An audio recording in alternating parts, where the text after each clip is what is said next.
Hi, thank you for giving me an opportunity to speak. So I am come before you as somebody whose parent had a stalker for 37 years, and I believe that it led her to an early grave. That person needed help. That person was in and out of jail. That person had a bracelet around their leg, and that didn't prevent him from doing anything to my life. Putting him in jail did not help him with his mental health issues. And the neglect to actually address his issues cost my mother her life. I believe that. So I could take the tact of, I'm just going to be angry and people like him should just be locked away forever in a cage. Or I could take the tact of, let's try to figure out how to help this person and fix and replace the roof, right? So that this doesn't happen anymore. And that really should be the first step that we take with people who are not capable to, are struggling to be out on the street, living with other people without causing harm to themselves or others.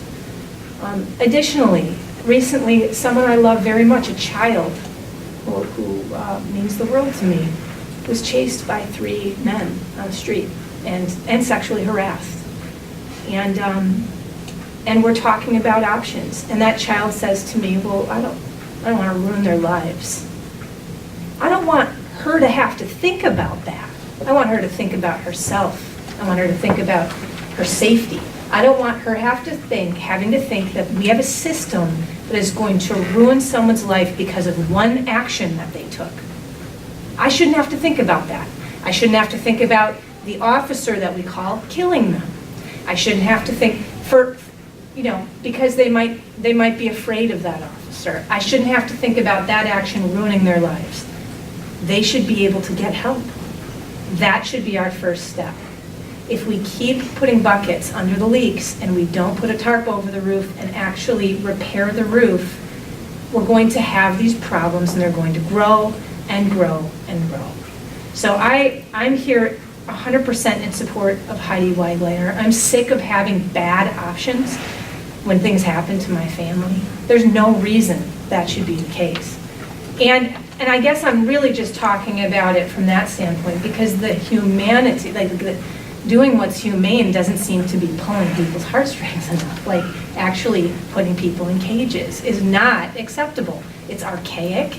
The racial disparities are an issue that everybody seems to kind of be half addressing and not really taking it all the way. Many of us have given up our opportunity to actually become elected officials because we speak about these things in real terms. I'm asking you to risk your position and your seat by leading and leaving with a legacy of changing our county for the better and shifting from caging people to actually helping people.